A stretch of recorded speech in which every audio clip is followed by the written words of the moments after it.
Milwaukee Knitting Guild. And we have Leslie Schrader today. She's with what's the- Midwest Linen Revival. So I have been calling her in my head the Flax Lady, but I don't know if that's kind of what she goes by. But I'm very excited to have her tonight. She's going to talk to us about linen and flax and all the things that go into making that fiber. So, Welcome. yes, welcome, and I'll let you get started. Thank you so much. I'm so delighted to be here, and that's right. I actually got folks at the Wisconsin Farmers Union to call me the Flax Ma'am. And I sometimes attend an event and I'm like, hi, nice to meet you. My name is Leslie, and people are like, oh, nice to meet you.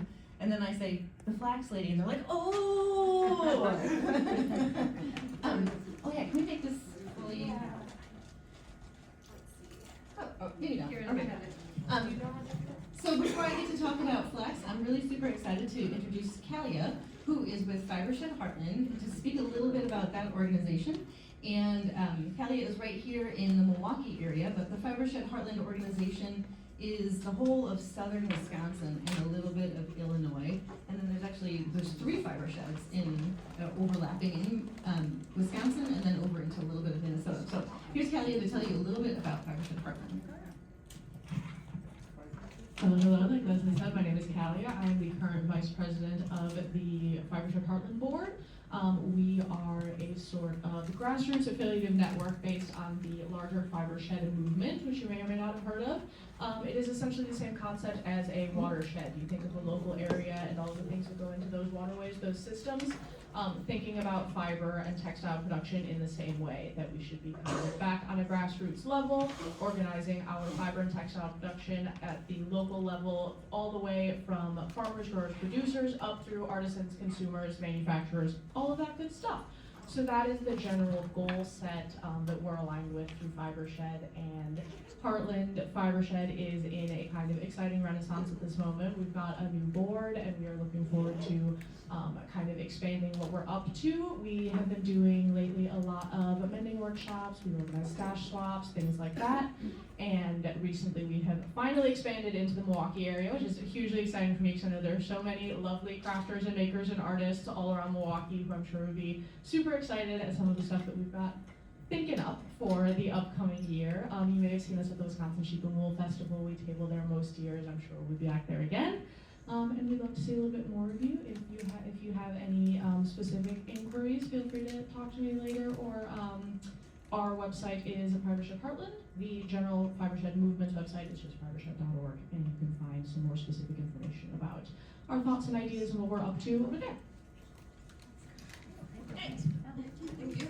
So Kelly, would you actually say that again about if you'd like to join Fibershed Heartland, you would do what? You go on our website, which is Fibershed Heartland. You type it right into Google. I can't remember the exact URL, and I'm very sorry about that. But you type Fibershed Heartland into Google, we'll pop right up, and you can go ahead and get signed up for our mailing list, get signed up for our listserv. We have a great resource of connecting makers and artisans and producers and all of that good stuff. So you can find all of that on our website, and get on the mailing list. It's a really good resource. Thank you so much. So again, my name is Leslie. I am really excited always to get to talk about flax, and really excited to get to talk with some knitters because I'm also a knitter. So my organization is Midwest Linen Revival. I am all about the flax plant, and most people are more familiar right now. Excuse me, computer. With flax as the seed of flax. You would sprinkle on your oatmeal or mix in with your yogurt. It is so good for you, and that flax seed is also sometimes pressed for oil, and there's all kinds of other components that come off of that, like linseed oil. You're probably familiar with that as a preservative for wood furniture.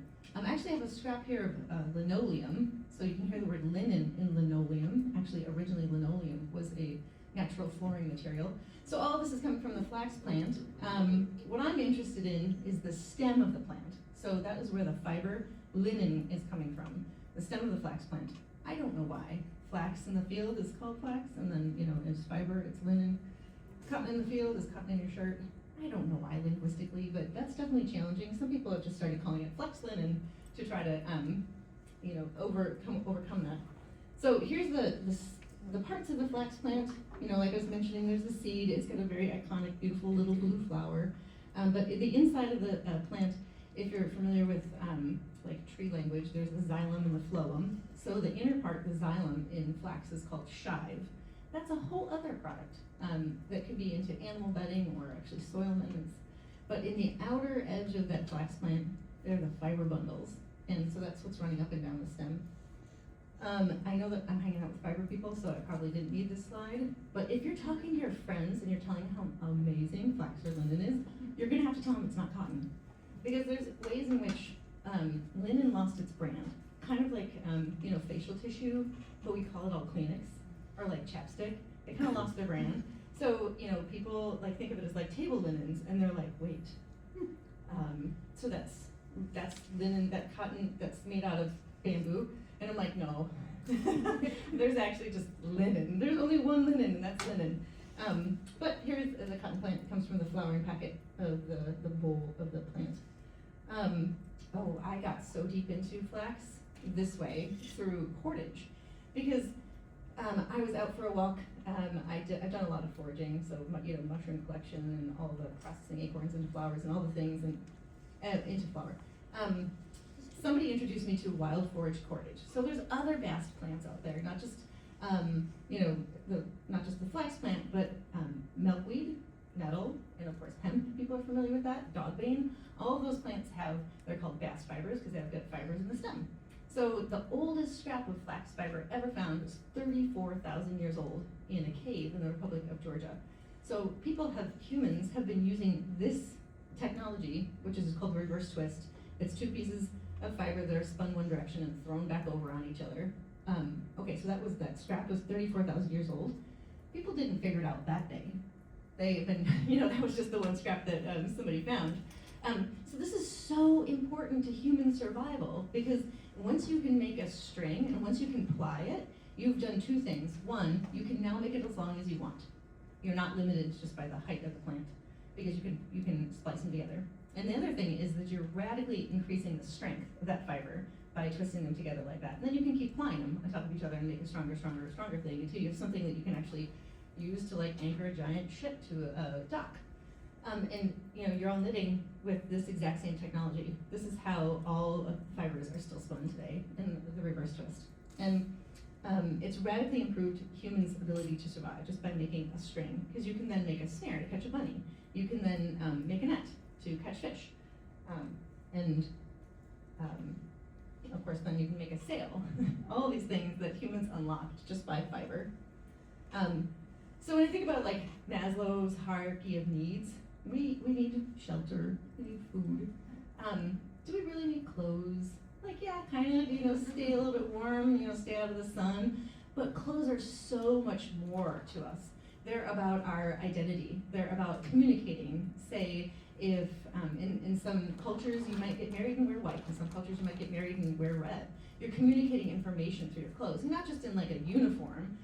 Like I know the post office employees look like because of a literal uniform. But in other ways, we are always communicating a little bit of information. And that is so critical to the way of being humans and in our societies. And it has been for, do I want help with my tasks? Yeah, thanks guys. Sorry. I'm good here, I got it. Thanks for the offer, but no. So the thing about the clothes though is, and I'm here in this room full of people making garments, which is amazing.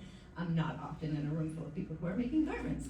So I say then, and even though you are making garments, odds are you have not made your whole wardrobe.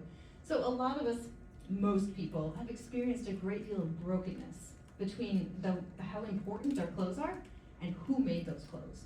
And then beyond who even made or constructed your clothes was, where did that fiber come from? So it used to be, of course, tens of thousands of years ago, that was you. And anyways, this picture's me because I happen to have made everything, either knit, wove, or sewed, everything that I'm wearing. But beyond that, it's harder for me even to trace the materials of where some of those things are from.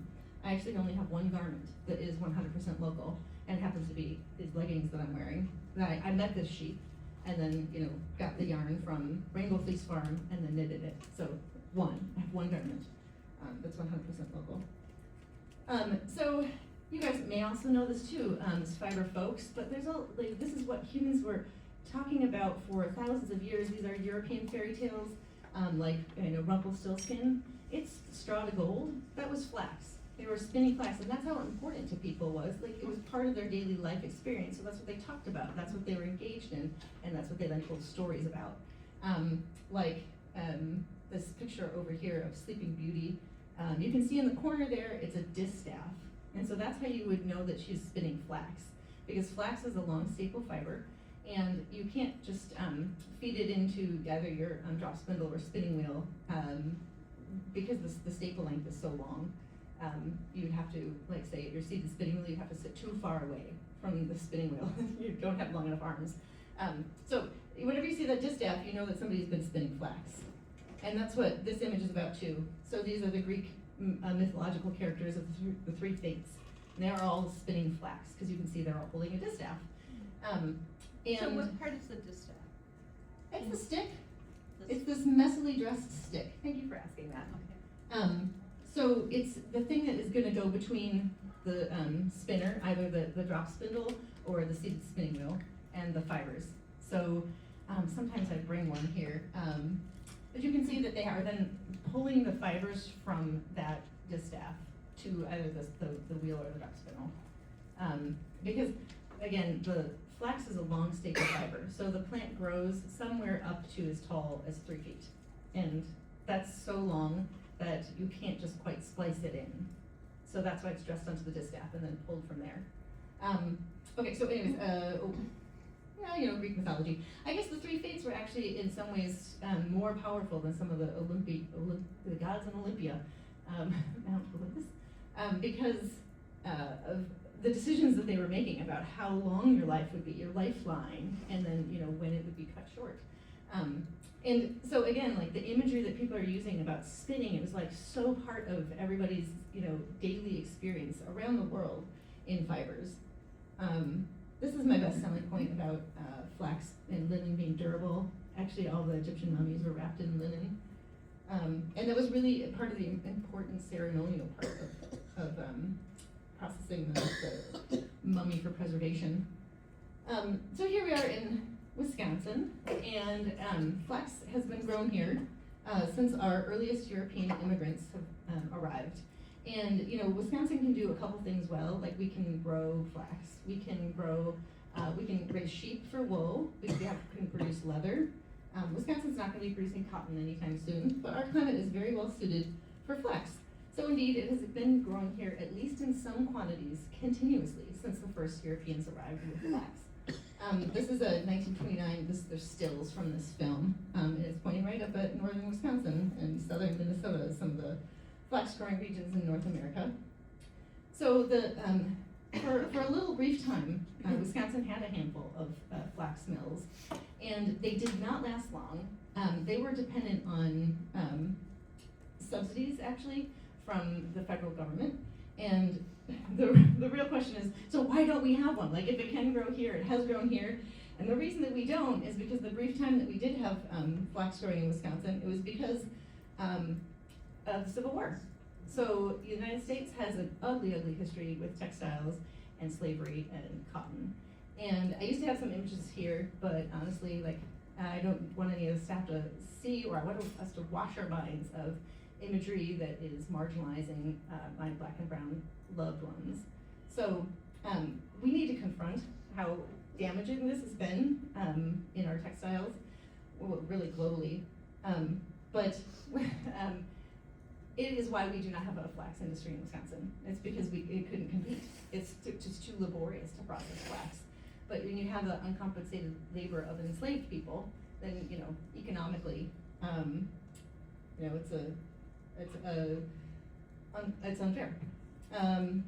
So anyways, I want to take a little side right here, because this is something that I do want to celebrate about cotton. There's one organization that's called Komoko Cotton, and it's all African American farmers, and all across the whole supply chain.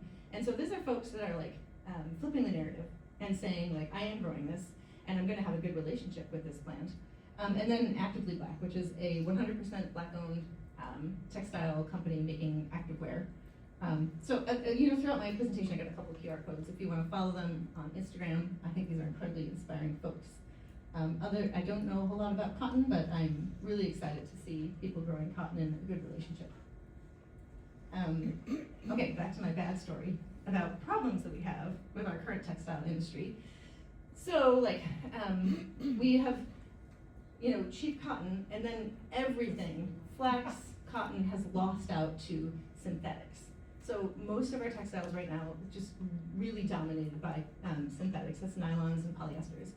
And while they seem cheap, they are incredibly environmentally weighty in not just the extraction of the petroleum products to produce them, but also as we wash our synthetic garments, they break apart just a little bit at a time, and that is 30% of microplastics in water are coming from our textiles. So 30% of microplastics in our water are from us washing our synthetic garments. And then at the end, we use the words throw it away. You throw something away, but there actually is no away. It didn't go away anywhere, it's just somewhere over there. And that's gonna stay there for pretty much ever, unless something else bad happens, like it's maybe incinerated. So we have this big problem with synthetics in our textiles.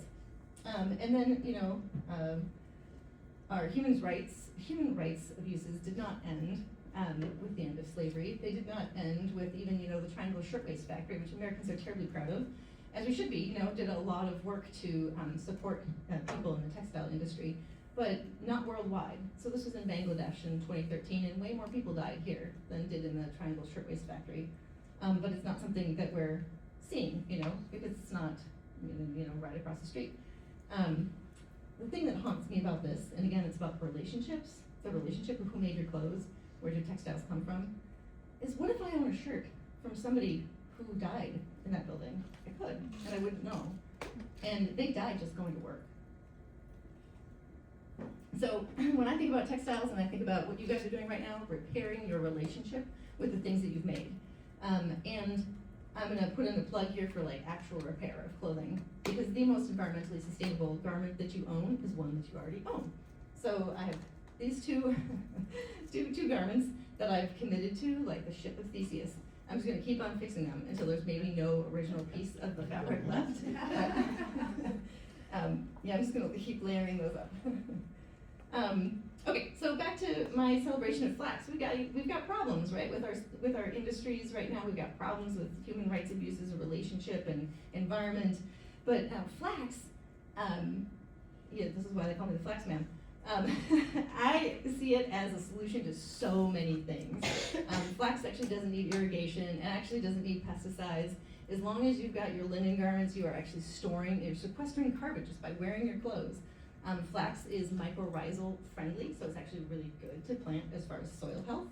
And then, I sometimes see this somewhere in here, the scientific name of flax, the flax plant, is Linum usatatissimum, which actually means the plant most useful. So as I was saying in the beginning, you got the seed, you got the shive, you got that fiber. When you're processing it for that long line fiber, you always have some shorter broken fiber that's called tow. The tow is also useful in the secondary fiber market, like carpet backing, erosion control mats. Every single part of the plant is useful. Is there anything maybe not perfect about flax? It's so hard to look at different things. Like if you look without digging and digging and digging, some charts and stuff will just show you what you want to see, right? And that's not a good way to do research. And I really, really want to be sure, as I'm becoming this flax fan, that I'm not just reading surfacely. So, does flax have the lowest carbon footprint plant?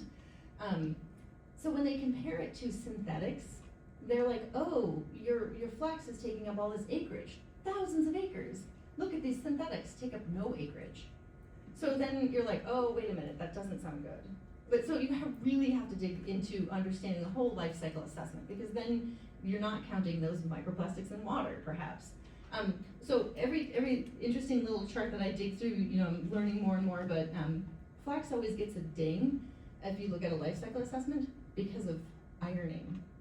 So irons use so much electricity, so that if you iron your linen garments throughout the life of that garment, it actually makes it less environmentally friendly. So wrinkles, yeah, flax wrinkles, and so do I. just embracing it. That's our man. There's a couple reasons why. Yeah. So once, at one point, flax, it was extremely prevalent across the world. I mean, flax was grown in China, in Russia, in India, across Europe, in North America, and it has shrunk all the way down. That's this was not a great choice in the chart for somebody to put yellow and orange next to each other. But it's that little yellow scrap. It's just not, there's not a lot in the global textiles right now, but you can see, cotton's still half, and we got a lot of synthetics out there. Most of the world's flax right now is grown in Northern Europe, in Normandy, France, and then Belgium and the Netherlands. So there's not a whole lot of acreage out there, but all that it is in that part of the world. And as you can see, this part of the world fairly well aligns. It's actually, Normandy falls in line about with the Great Lakes. But flax is pretty flexible as far as where it can grow. Anyways, I went to Normandy to meet these nice farmers, and those were some cute farms. But behind us is flax as far as the eye can see. And you don't have to believe me. You can just Google it. The demand for flax is growing and is projected to continue to grow. I see more catalogs all the time with linen in them. We've got these folks over here at this fashion week in Milan, and actually they made that whole plaza runway with flax bales. And then we got these dudes here looking real smart. Oh, hey, there's I rearranged all the order of my slides the other day, just for fun. So here we are talking about all those different product potentials coming out of the flax plant. And one of the ones that I'm most excited about is not my next slide, no. One of the ones that I'm most excited about is the bioplastic composites. So anything that is made out of fiberglass or carbon fiber, when you hear the word fiber, you could use a different fiber. So you can use flax instead of carbon fiber or fiberglass. And actually, the flax fiber is much lighter weight than fiberglass, and it has better vibration dampening or dissipation characteristics than carbon fiber. So especially in Europe, they're making more and more products with flax fiber. They've taken hundreds of pounds off of a vehicle's weight by using flax in interior and exterior automotive components. And they're making more sporting goods out of flax fibers. Like the world's best tennis player actually has flax fiber in his racket. And they're making things like surfboards and anything you can make fiberglass or carbon fiber. And I think that's the way forward. Right now in what we have right here in Wisconsin, what we have right now in most of North America really, is hand processing flax. So we've got basically antiques, the set of equipment that I have, it's a replica of an antique. And so this is a really, really laborious process. It's delightful. I offer all kinds of workshops, and you can see the fiber coming away from the stem. It's a beautiful thing, but it's just not terribly reasonable to make that into a scaled industry. We've also got problems with seed sourcing. Right now, all the best flax seed comes from Europe, and they're all under intellectual property restrictions. So these tall, beautiful plants, you have to pay a lot to import those seeds. And so that, again, is a challenge with us getting a domestically sourced seed supply. And then harvest equipment. So you see in the middle there, that is the Midwest's most experienced flax harvester. It's my older daughter. And over there on the left is a small-scale puller that is one from those farmers that I met in France. And then there's a multi-row puller over on the right. So there is actually specific machinery, because when flax is harvested, it's just entirely uprooted. The next thing that happens when you're processing flax is it's called retting. And this is actually a word that I really delight in, because retting is related to the word rotting. It's just a different vowel. Like, say, if a tree falls, it just falls. But if you made the tree fall, you fell the tree, right? You change the vowel. So rotting and retting, this is an intentional decomposition of the plant, and that is what is breaking apart the stiff inner part of the shive from the fiber parts of the flax plant. If you under-ret it, you will break your fibers because the shive is stuck on it, and you try to process it, the fibers will just break. If you over-ret it, then you'll just have a mess. You can maybe make paper. Another challenge with us scaling this into an agricultural product is processing equipment. There is some tabletop, like open source stuff out of Scotland that's called the Fantasy Fiber Mill, which I'll mention later because I've actually finally embarked on assembling that. But then there's like, you know, the things that I saw in Normandy, France, like $18 million to get a scratching facility like that. And, you know, people in North America right now are working towards it. Another challenge with scaling up is understanding classification. So in order to be able to deliver a consistent product to a purchaser. And I'm going to tell you I'm gonna blow right through these slides super fast, but what I wanna tell you is this. This is my companion, John, and he's at the UW Extension's CALS, Center for Center for Integrated Agricultural Systems. Whew. And so he and I are now on a grant-supported project doing a supply chain feasibility study. And we spoke just recently at the Marble Seed Conference. So what's coming up are John's slides, just to let you know that there is all this farming study happening, including crop budgets. I know that this group is not super interested in those things probably, but you know, flax was planted early in the season, around April 15th. It's a 90-day crop. It doesn't compete well with weeds early on, but it grows so densely that it can shade out weeds, you know, once it's established. They are doing this, I think it's the next page. Nope, we're talking here about harvest. Oh, here. So this is what things get crazy. Like it kind of just doesn't work right now. Oops. If you're growing it at that artisanal scale, like that 100-foot bed that's like a 36-inch row, like, you know, it's okay. You can buy 12 pounds of seed. You can pay $24 for some seed. But when you look at that and you need to plant 120 pounds per acre, and then all of a sudden it's like $2,880 you spend on seed, it just absolutely does not work. So we do need a domestically supply of seed. Right now, all the seed that's in North America is the shorter, branchier seed that is grown for seed. So most of that's coming out of the Dakotas and some of it in Canada. But that tall fiber plants, they're, like I said, all coming from Europe and under intellectual property restrictions. So anyways, just letting you know that they are working on all this. They're working on figuring out what the you know, way forward is and where the bottlenecks are. This is like not to put too fine a point on this about how hard it is to say you're gonna hand process all of your flax. This is from this organization Flaxland in the UK. Do you see that 1 hectare of fiber or plants? Look, it's gonna take you 3 years to process it. Like that's an amazing way to spend 3 years, and you would be ripped if you processed all your flax by hand. But you know, look all the way over here on the right. Well, if you're just growing like a square meter, like yeah, you can totally do that. That's a beautiful little project. You know, grow a little bit in your backyard. You know, hand process it, spin it up, make one garment. It'll be a fantastic thing. But right now, that's what we're looking at, hand processing it. And okay, so again, like they're working on figuring out the crop budgets and stuff, and what works, what might not work, and what we don't know because we don't have that processing facility. So like they literally can't put numbers around it. We could, you know, use the European numbers, but what does it matter? You can't really take your bale of flax and put it on a boat and get it over there. So what am I gonna do about it? In the meanwhile, I'm doing things like this. And I'm, you know, got a newsletter going. I'm doing all kinds of workshops, lectures, like that is somebody doing a little bit of the hand processing in some of these pictures.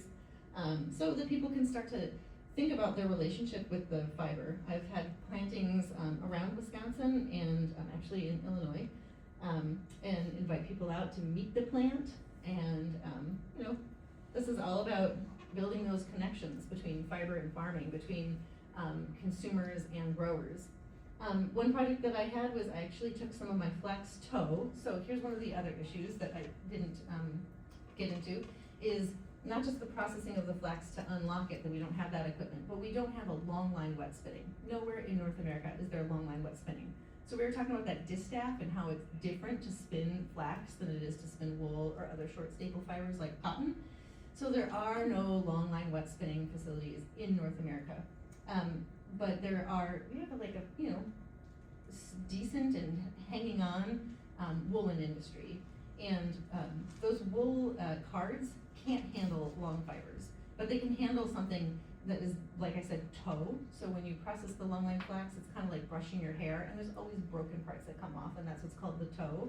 So it's just shorter flax fibers. They're rougher, they're pokier. So wool mills, though, they work very hard to keep plant matter out. They actually don't like it at all. They try to care very hard to keep the, clean everything. But there's once a year or twice, depending on the size of their mill, that they clean the cards. And then if you're, very nice to them, they might consider letting you do a flax wool blend, which is what Catherine at Utopia outside of Lafarge let me do. So I literally followed Catherine through her mill with a shop vac, trying to clean up after myself and my messy little plant material. But I have a couple of these up here, so I've got like a sample run of a flax tow and wool blend. And this is a rough fiber. This is not something with that toe, like I said, it's pokey. You don't want to put this directly on your skin. That's not going to be that garment. But it might be something like a wonderful bag, a rug, or perhaps even just like a vest or something. So I had a run of that just as a sample. And like I said, I'm really, really enthusiastic about the idea of bioplastic composites and something that is we could connect with existing Wisconsin manufacturers to make a flax product with. And that is part of what I'm working on with that supply chain feasibility study. What else is going on? So here's some QR codes. I connected with a couple people across fiber and farming and the Wisconsin Farmers Union, which is an excellent organization. And a handful of us redrafted their language around fiber sheds, and then it was passed by the entire membership, and so now it's part of their policy book, and so that's the updated policy language around fiber sheds. So Wisconsin Farmers Union is absolutely there for it, supporting that. And then this is a link to the UW Extension. I managed to get flax listed as an emerging crop with the Emerging Crops Accelerator program. So there's a couple people there also like enthusiastically on board. My new organization, Badger State Mills, I mentioned, I'm gonna finally start making that fantasy fiber mill equipment, and I've connected with a fabricator named Davey, who is fantastic, and he's gonna work on building that equipment for me. It's gonna be just tabletop, but it'll be a million times better than ruining my elbow with hand processing flax. So look for that, it's gonna be on its way. And then Field to Frock, which is something that my friend and I have put on, this is gonna be our second year in the Madison area, and it's events all about flax. So you can visit flax in the field, we'll have hand spinning, and we'll have hand processing, and we'll have another tour of the School of Human Ecology's historic linen garments, and we'll cap it off with a fashion show, all of linen. Oh, hey, there's Davey. He was really excited. That's my handbrake. So what's really important there is like the angle at which flax is being processed. It's actually literally being broken. It's a very specific thing, and I've got the right nerd on this project, really. So somewhere in my presentation, I always try to put Audre Lorde to remind us that you have to change your mindset, or you're going to have the same outcomes. So if I am like very enthusiastic about all of this and having a textile industry and all these relationships, but I don't fundamentally start out with a different value set, I will end up with synthetic garments at the end. It will be the logical conclusion of what will happen, and I will have human rights abuses along the way, and I will have environmental, negative garments in the end. So I have to do something now, here, to make a different decision about how I build this system. So how am I going to do that? And it's actually like back to the fiber shed, and what they call soil to soil. So your garment is grown from here and eventually is decomposed here, and that it is doing well by the system all the way throughout, including the humans and all the other critters that it's interacting with, including this, not just the soil, but the water. There is this organization that I'm just barely starting to understand what they're up to, but essentially they're creating something like a grading system so that brands and retailers can understand where the textiles that they're getting at have come from. So a way of saying like how have they been handled along the way. So another component of that is just thinking about following that material all along its journey, so that it can be certified, so that it can be verified, so that like this shirt came from this material, came from that farm. So material traceability essentially. This is another organization, like this is this Responsible Bath Standards, so they are just developing this right now. There's standards out there, for responsibly grown cottons and wools, but like because this is just an emerging industry in North America, they're just developing these, and so I guess it's gonna be out sometime this spring yet. But there's a couple things out there I need to understand better, but just know that they're developing and they're out there. And then this organization, which I'm just thrilled to be a part of, North American Linen Association. There's a couple people I'm gonna highlight next here. They're all people that are part of that North American Linen Association. Coast Fibers is over in Oregon State, and they're several years ahead of me. They've actually imported one of those used pullers. They've actually connected with one of their retired seed geneticists from the university. So they've actually are after the races and developing that really important domestically sourced seed supply. Golden State Linen is in California, and I think that's interesting to highlight that they are growing flax in California. But what they're doing is a fall planting of that. And then Spencer and the Dakotas, Taproot Fibers over in Nova Scotia, and they actually hired an engineer to develop for them some small scale mechanized processing. They still don't have that long line wet spinning, so they actually have been creating a tow yarn on a Belfast mini mill, and I actually have some of their yarn here. So it's tow, so it's those shorter fibers, but they've actually, I think, done a really great job of softening them, and I can imagine that like is a really nice warp in a woven project. Pennsylvania Flax Project over there in Pennsylvania. So Pennsylvania had more of an established flax industry than the Midwest ever did, because white people were there longer, so it was just more established. And they are tapping into that history and that connection there, and they've actually gotten a $1.3 million USDA Organic Market Development Grant. So they are actually working on that siting of the mill and ramping up growing from their farmers. And then Biolan Research, everybody in North American Flax loves Alvin because he's just been at it for a long time. So he's the person that's like tutoring us all on, learning that writing process and all kinds of other, legacy knowledge that he's holding. So yeah, what am I working on? It is that, fabricating that tabletop equipment. I've got my own small seed increase project. I'm looking to hopefully connect with existing manufacturers. As I mentioned, I'd like to find some folks that are interested in maybe R&D with some of that bioplastic deposit stuff. And other grants and projects. So, Wisconsin wasn't always dairy state. So just starting at the European, immigration into Wisconsin, never minding, just for the moment because it's not my area, all of what Native Americans were growing in this region.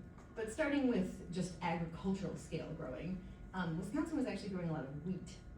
And then the wheat didn't turn out well over time because we were exhausting the soil and not taking good care of it.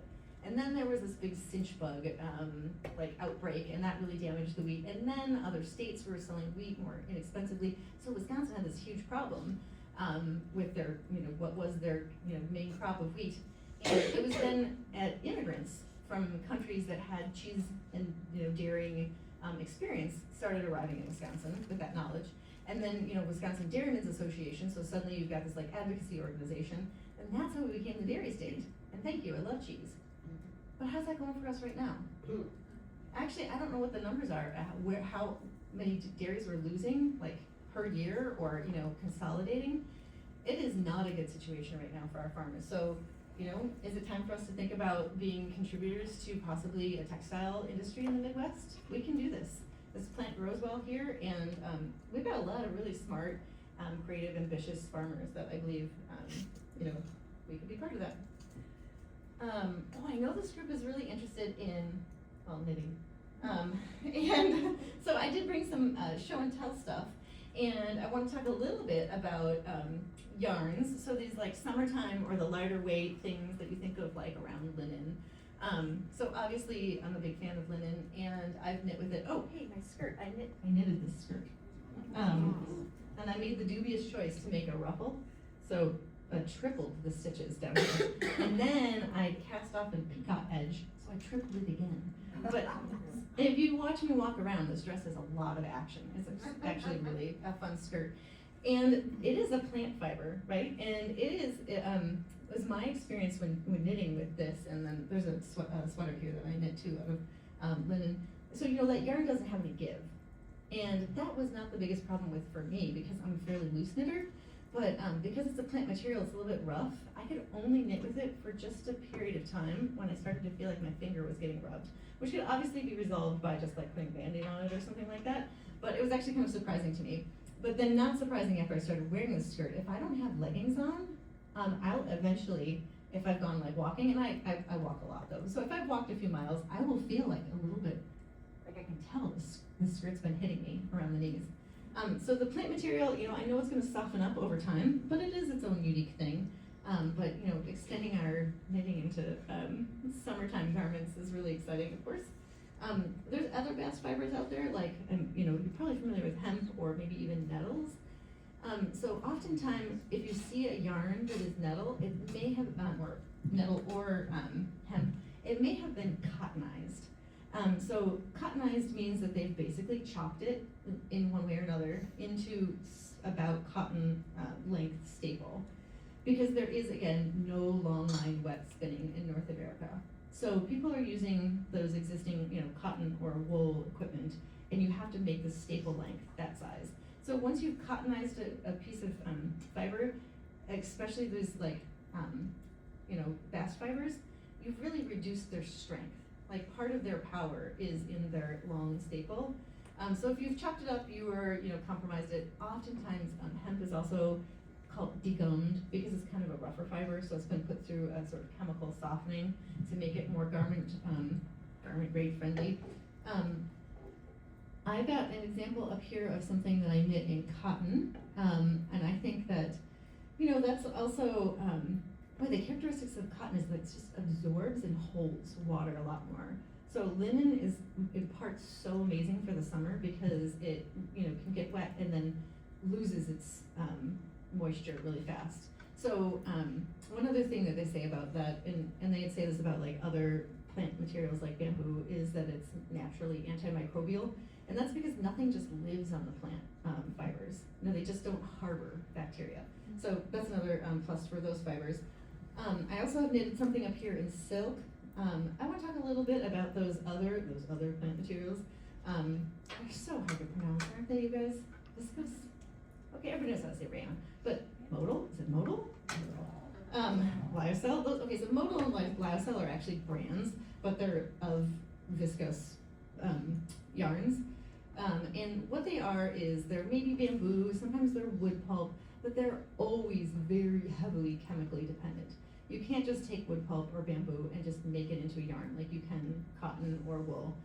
It has to go through a heavy chemical process. It's often made into something like a slurry, something almost like you can imagine would be paper, and then it's actually partly plasticized and then extruded. So it does go through kind of a lot of process that does make it less environmentally friendly just because of its, you know, chemical nature. The other thing to kind of ask questions about is where those, and again, like it's so hard to find right now, like material traceability, like where was that bamboo? Like where was that wood? Did they deforest something in order to plant this fast growing stuff? Like, I don't know. These are things that are just like really, really hard to think about and hard to, you know, actually dig into where those things came from. But it's good for us to consider the fact that we could ask those questions. And, you know, as those other, like I said, those standards are developed, that material traceability is, I think, key to us really being able to understand what it is that we're purchasing. And then I wanted to also mention, oh, you know what, I think somebody here like has brought something bamboo for us to check out, which will be interesting. I only knitted with bamboo once, and I found that it was a little bit fibrous, and I kept like stabbing the needle into the yarn, you know, when that happens. That was a challenge for me, and that might have just been the brand that I had too, but I think that can happen with cotton yarns too, knitting them, you know, you get hung up on one of those strands. But I wanted to mention blends because that is a totally legitimate, and I've got a couple up here, way in which you're getting good characteristics of two different fibers together. But again, just to consider that if you've got flax in a blend, it means they've cut it. So if you've got hemp in a blend, it means that they've cut it. So you're not gonna have the full characteristics of the strength of those fibers. And it often means that they've gone through other processing. Okay, this is something that I want you guys to tell me about, I hope. I want this to be my next knitted project. It is, it's linen, and I don't know, it looks pretty smart. But this is the yarn. I'm really interested in chain yarn. So essentially it's like an I-cord. And this is kind of a new thing. I don't know how it's been made. I don't know anything about its behavior, but it's apparently much lighter because it's, you know, airy and has all kinds of other interesting characteristics. Like it is strong.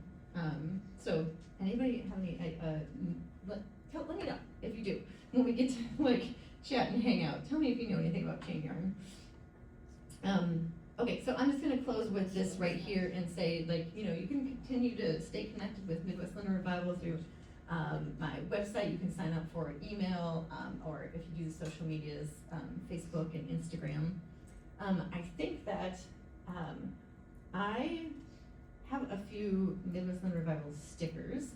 So sometimes I like to incentivize, if anybody has any questions, I will give you a Midwest Linen Revival sticker. And we can do that also up here, because I think what we want to do is maybe take a minute's break and like, you can come check out some of the things that I have up here. Does that sound good? Yep. Okay. Alright, question. Oh yeah, you want that sticker, yeah? Actually, I don't want the sticker. Has the Seed Savers Exchange have any heirloom flax? Not that I know of. And so, like I said, all of the seed that's in North America is grown for oilseed, so it's just shorter and branchier. I did get 53 varieties that are unlicensed from the USDA Germplasm Bank, and that's what I've been growing out, and I selected 16 of them, and then I grew them out again, and it's actually, they had a lot of hard times. But I've been selecting them for height and resistance to lodging and germination rate, but that is the long game when you're building out seed. And the USDA Germplasm Bank gives you 200 seeds. So, yeah, it's the long game.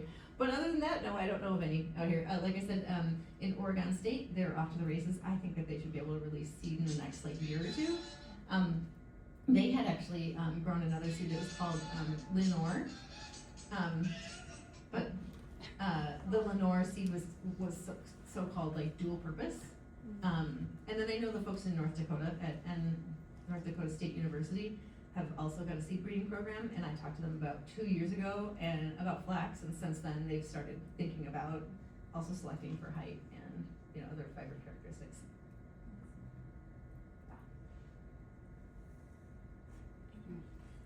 Does that sound good? Just maybe we can visit for a little while? Yeah, visit up here. We'll Fantastic. take, let's see, let's come back right at 7 and then we'll, do our business meeting. Does that sound good? Yeah. All right. Thank you, guys.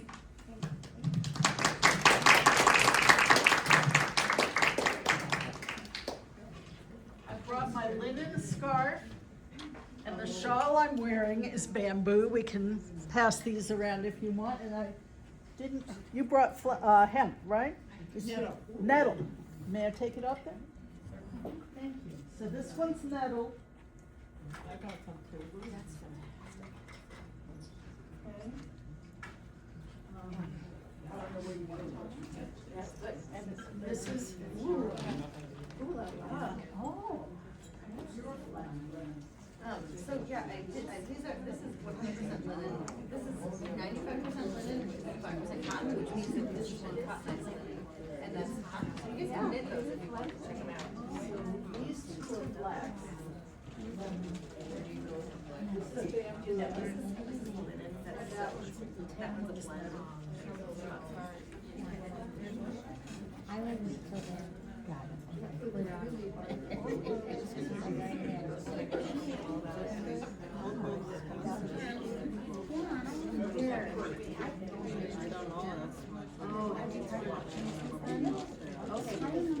So this is like the soft up a little bit. Yeah.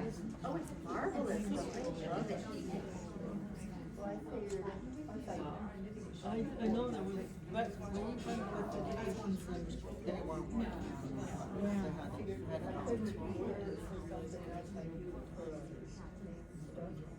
Oh, yeah.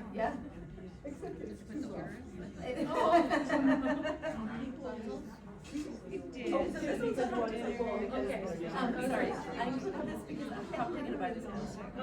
Blackberry. Awesome. Yeah. probably, I mean, I've been walking that way with Sarah. Oh, I know, right?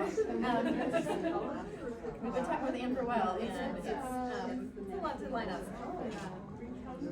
That's like my, it's still in Dane County, actually. But it's right next to, but it's right next to Mount Horn. She's from that. Oh.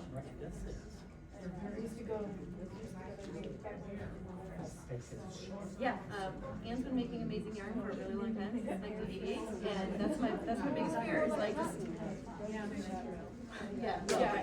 Right, and then, you know, me, myself and Sarah, my companion, and Bill, being able to learn as much as possible from Anne.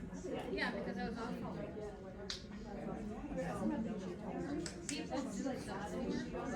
It's not new, it's only new to my awareness.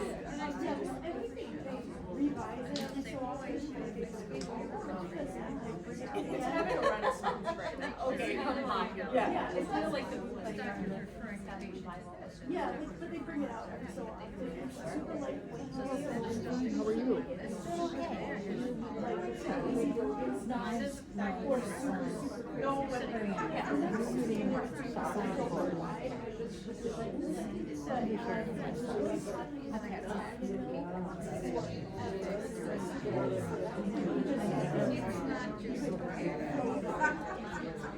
And then on Friday, since they know it's going back on Monday, they slam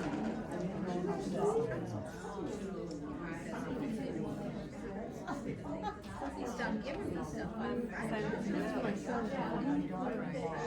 On Friday, next Friday.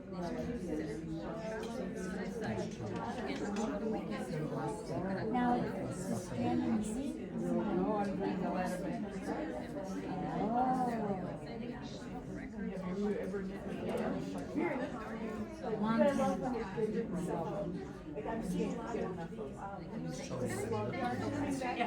It's not knitting, but I was at a,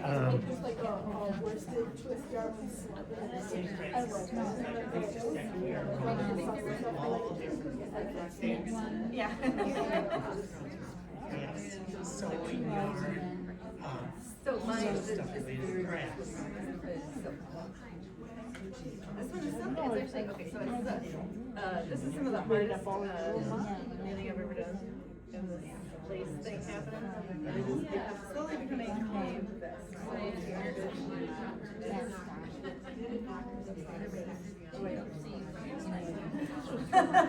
maybe that's why. I like that. And then. Here we are.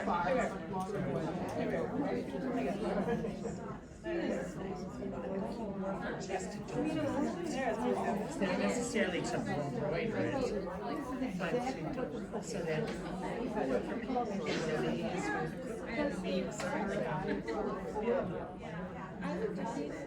On that one? I've done it, but not. They're under intellectual property. So, if you're like doing it in your backyard, like, you know, like nobody's gonna come at you, but at the commercial scale, I'm not gonna mess around with that. oh, thank you. That's what I needed to know. I mean, and so, it Well, would it be the red or the black? not a lot, because you actually push past it, when it's like slightly inclined. No, no. Because the fiber isn't as best together, and it will start to. Right, no,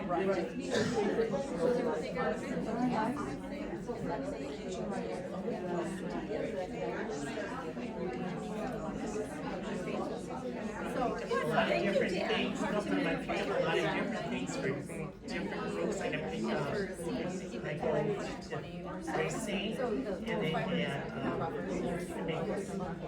stuff in, so I saw some script, and I thought they used for that, and then I saw one of Netflix shirt that like says all the stains on it, but, they do, they're donating, and or if you're going to have like a Ingrid, who would take it to her church, and they on make the backside of bags for the whole class. So like I see, or like body style. there's some stuff I like trying to get the myself, but I was like, Really short fibers. So that was for other first. No, thank you. All right.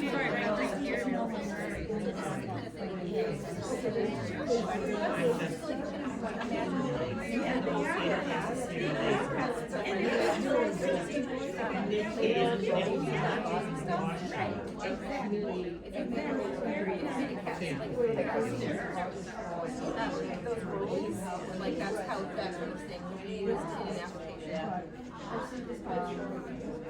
Yeah, so yours is actually off the way, so they're, you know, many years ahead of us. Yeah.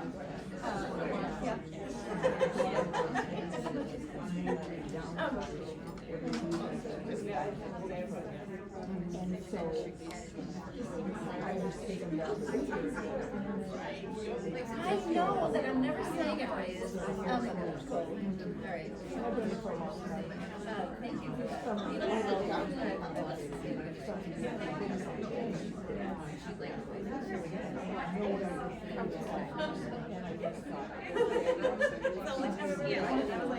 I didn't even decide I was gonna do it until I was right about here, and I was like, how would I do that?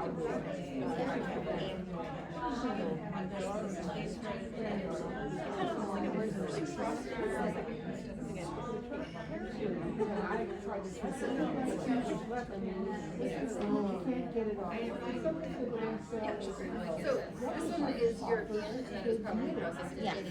So I should. This one is social, so it is like I was saying, nobody has online websites. Short. Years and years and years ago, when we lived in here. And then this is at Glendale, California, so this is our rural blend. Yeah, I don't know what kind of rule they're using, and it's really hard for me to even like see what they're saying. But those are the two. 75% black, 50% black, and that is the total against the brothers, which, you know, every fiber has like, you know, Oh, my husband's listening to it too. or, you know, placements or table butter, you know, kind of thing. Oh, that's Lots of textiles. Oh, I know, but it is. I'm sorry, but it is. So here for But we hands. made it through, but, you They're know, not made, that's it right. starts in the fair, and it's just, but my dad is out of that. Yeah, and I it's like changing. No, this is the one line. So No, I think so. Maybe we did. Put it on his still. I'm not allowed to go.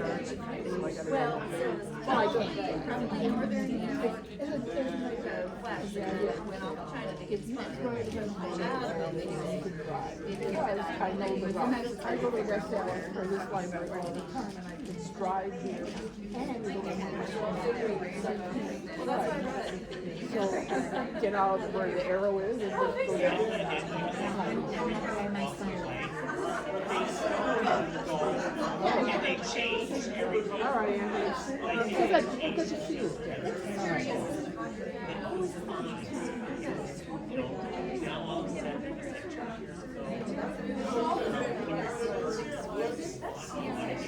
they call it science free. Oh, I'm so emotional. You know,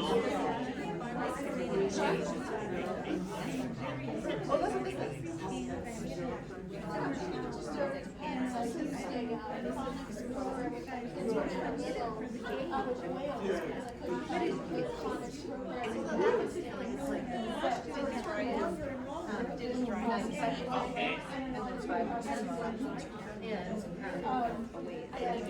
Which means that they have to cut that down. This is what honey is. okay. Maybe, I don't know, like, it doesn't feel similar to ours. But then this one's 100% women too. Is this what you're making? Yeah.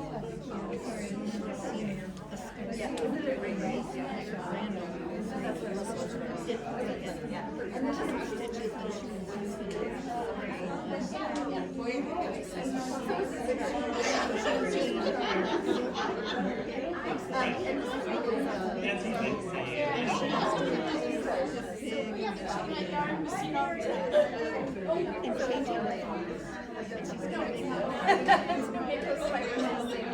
She's know, I've got stuff sitting with it, chopped up, you know.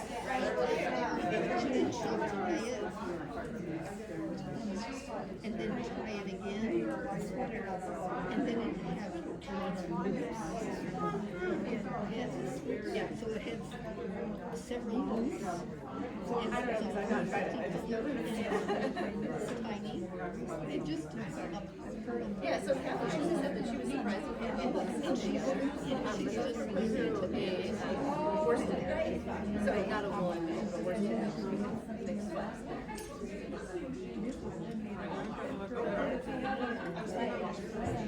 That one is not so hard.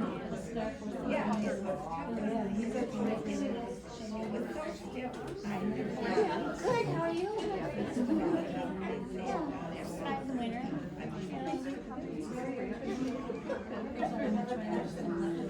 How do we go from one day you're opening up all the windows and then next you're folding everything down, changing furniture? It's crazy. Yeah. Our oldest granddaughter graduated from high school this year.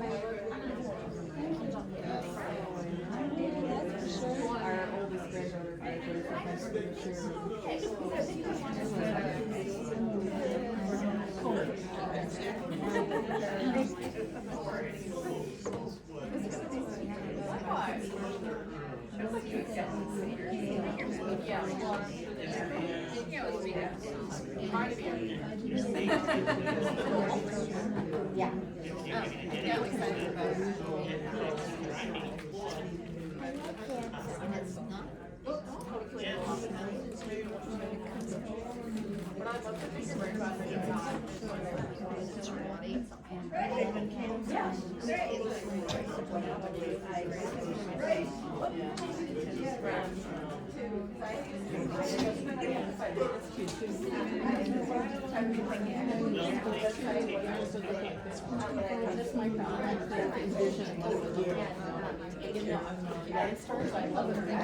Samples of a little swatch, which helps you figure out what And then, I was like, well,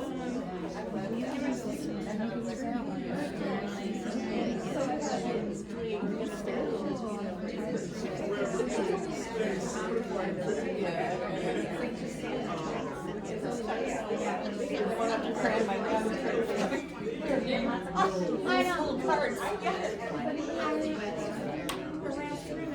Well, almost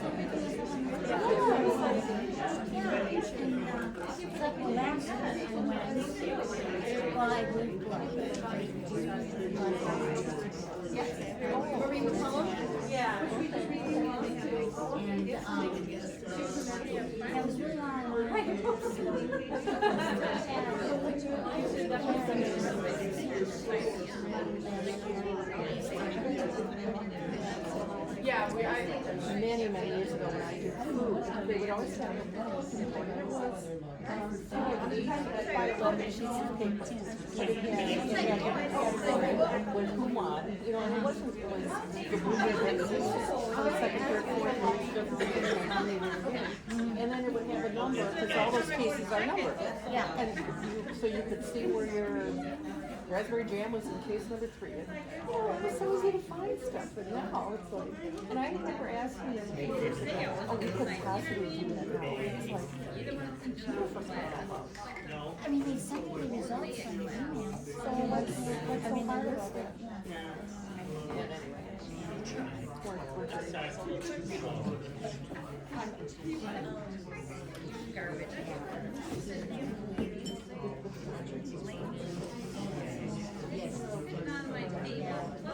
well, Jim said if I see you, say hi, so. Oh, He said he didn't see Nick tonight, because I said, he's working up north, he's doing. There we go, can you guys And I hear said, me? don't call me, you're Yes. having a knitting, you know. We'll get our business meeting started. And I said, maybe. The mission of the Guild is to promote interest in appreciation and skill in knitting. Our meeting agenda was, we had our welcome, our presentation, announcements, business meeting, and show and tell. And thanks again, Leslie. Yes, thank you. All right, so let me get a statement out here. This is not really what I one to kick the meeting off with, but we have to talk about stuff. Okay. So, this is a statement that I wrote out. I wanted to take a few minutes to explain the situation the board has been working through regarding the local yarn crawl. As we reach out to participate in this year's yarn crawl, we were informed that the guild still had an outstanding sponsorship fee of $400 from the previous year. This was the first time the current board became aware of this because the sponsorship was arranged without board discussion or approval, and no payment was ever authorized or issued by the guild. Once the board understood what had happened, we reviewed the situation carefully. Even though the sponsorship was not properly approved at the time, we agreed that the most responsible course of action is to honor the commitment and pay the outstanding amount. This allows the guild to remain in good standing with our fiber arts community and lets us move forward without carrying unresolved issues from the past. The board has formally voted to approve payment of $400 so this matter can be closed. To be transparent about next steps, the board is processing the payment now. It'll be issued within the standard guild payment timeline, which means the sponsorship will be fully paid within the next 2 weeks. Once completed, the board will record the payment in a financial ledger and confirm with the yarn crawl organizer that the matter has been resolved. I want to place a strong emphasis on this next point. As a board, we are committed to moving forward from this situation. We are not reopening past conflicts or assigning blame. Our focus is on strengthening our processes and ensuring the guild operates with clarity, transparency, and accountability. Going forward, the board will be following proper approval procedures for all financial commitments, sponsorships, and community partnerships. No commitments will be made on behalf of the guild without board discussion, a formal vote, and clear documentation. This is an important step to protecting the guild, its members, and its resources. If anyone has any questions, concerns, or suggestions after the meeting, please feel free to bring them to me or any board member. Our goal is to handle this with professionalism, integrity, and forward-thinking mindset so our guild remains the positive, creative, and well-run organization that we all value. Thank you.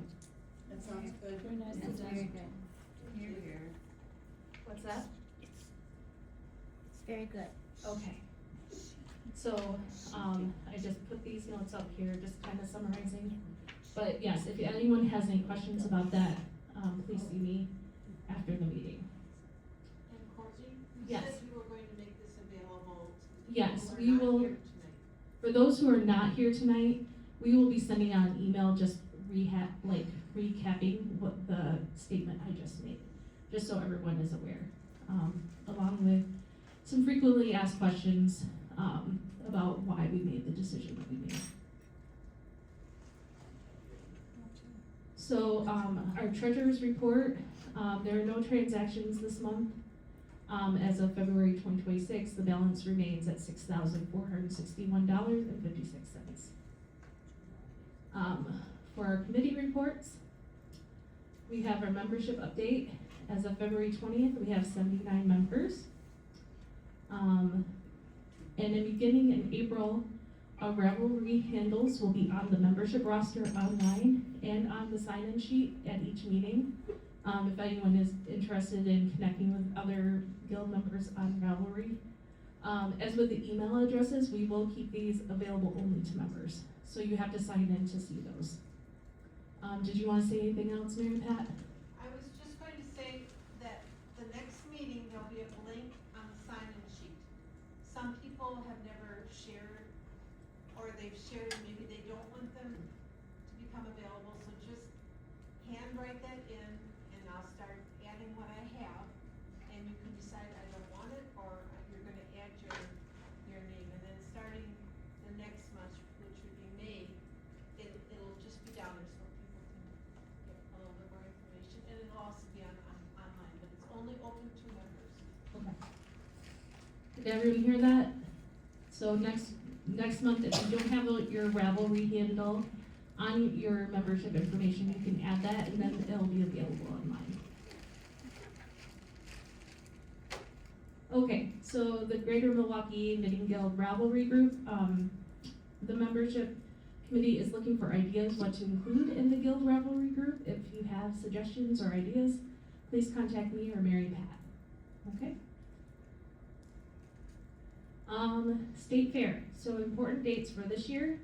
The entry deadline is May 6th at 7 p.m. The entry drop-off date is June 18th, so that's when your projects have to be done by. And then the judging will be June 25th, 2026, from 10 a.m. to 5 p.m. And I think there will be members of the guild just going. We're just gonna informally go.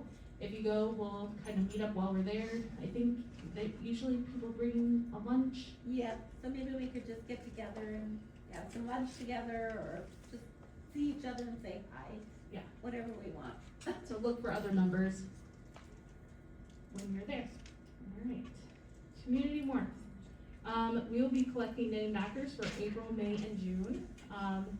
There are some yarn, suggestions. They want natural fibers. Kaboo is one of the Lion Brand yarns that's approved. But there's a whole list online. If you go to the knittedknockers.org, they have a list of approved yarns, and they would like them in natural colors. So like skin tones, nothing like bright pink or something, or lighter colors. What, do you have a question, Dawn? I've got stuff about knitted knockers. Oh, you do? Okay. So Dawn has information about knitted knockers if you want to contact her. Or she has some samples back there of the knitted knockers. Basically you make the shell and then they stuff them when you send them in. So you don't have to do any of the stuffing, you just have to bake the shell. Alright? Does everyone know what knitted knockers are? Are you all familiar with it? If you're not, they are prostheses for breast cancer survivors or people who have gone through mastectomies. They're prostheses, and they say they're more comfortable, more breathable than ones that you get from better, other materials. So, go ahead. I wear a manufactured prosthesis, but I like knitted knockers for swimming. Oh, okay, that's good to know. And there's some special swimming yarns that they recommend too, that are like a little bit more water resistant, I think. So I recommend going, if you're interested in knitting one of those for the charity collection, definitely go to that website to make sure you know all the requirements. Go ahead, Dawn. I've got some print material here, including some of the yarns that are approved and some basics about it, so if you wanna check that out while you're here. And while there's always a request for neutral tones, there are folks who like different colors also, because they're fun, and you'll find in their videos, some of them have stripes. I mean, why not have some fun? So, if you've got yarn that's on the approved list, don't be afraid of using it as stash. Okay, that's good to know. And I've got some yarn, if anybody wants to take some home and make some from this. So, All right. see me afterwards. About how many, does it depend on the size, how many one skein will make? It does depend on the size, Okay. but weighing out the yarn, I'm pretty sure you can get 2 to 4 knockers out of a skein. So, Awesome, thank you, Dawn. Can I ask, where are we sending these to? We are looking at being like a local collection, and then they are sent in, I think they try and distribute them locally first, but then if they aren't distributed locally, then they'll, What do you mean, distribute locally? they distribute them to doctors' offices, who distribute them to women. The Aurora Cancer Center has them if you are looking for some. But they try and fulfill local with locally made first, before they send them to the national organization. So, okay. Any other questions about the knockers? All right, upcoming events. We have the Wandering Moon Yarn Crawl, July 23rd through 26th. Wisconsin State Fair is August 6th through 16th. We'll be looking for volunteers there. We usually sit outside the wool shop and recruit for the guild. Wisconsin Sheep and Wool Festival, we will also be looking for volunteers. We're working to coordinate with the Sheep and Wool Festival to set up a yarn winding station that we will hopefully be winding yarn for those who buy yarn at the festival. And then giving out information about the guild. And then we have the Craft Yarn Council's I Love Yarn Day, and that's with the Cudahy Library? Yes. Correct? Okay. So that'll be in conjunction with the Cudahy Library on October 10th. And I think that's all I have.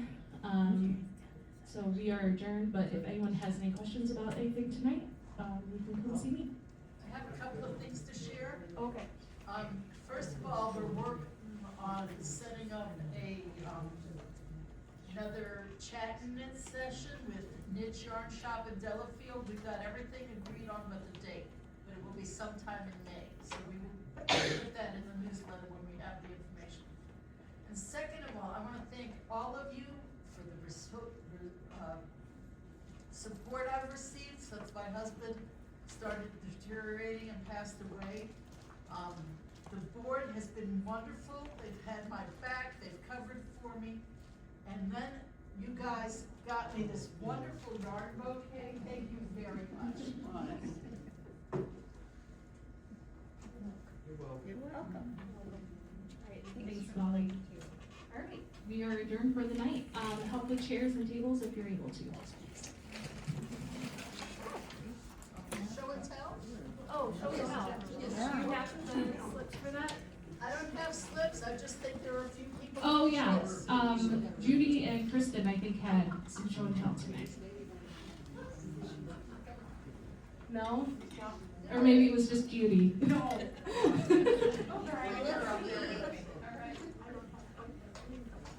Sorry. Another sweater? I'm making her come with me. Okay.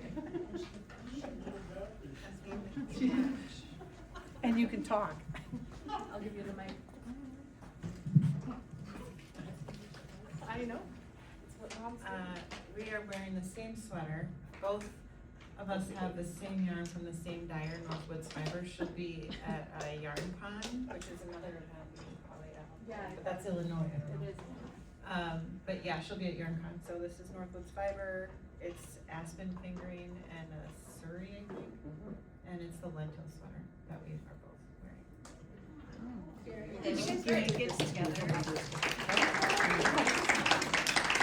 This was my Christmas present. Was it a mother-daughter knitting event?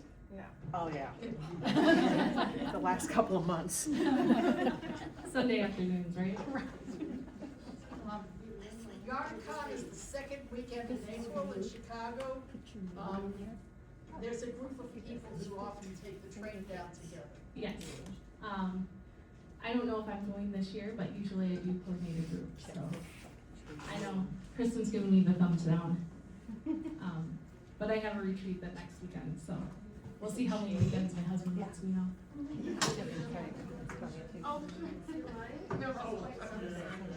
Oh, yes, this sweater is beautiful. It's not quite done, but it'll get there. Remind me your name. Oh, I'm Susie. Susie, all right, I'll give you the mic, Susie. Okay. And I can hold the sweater. Okay, sure. Hi, Susie. Hi, I'm Susie. So if anyone's ever seen The Big Lebowski, this is the dude sweater. So my husband, like 4 years ago maybe, asked me like, oh, can you make me one of those? And I was like, yeah. So I finally decided to make him a dude sweater. And the pattern is the Knitter's Dude by Andrea Rangel. On Ravelry. I thought it was actually, I was really intimidated because this is my first time steeking and all the stranded work, but her instructions were really clear. The pattern was really great, so I highly recommend it.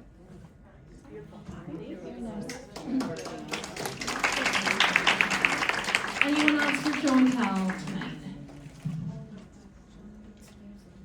All right, so I think we are really adjourned this time.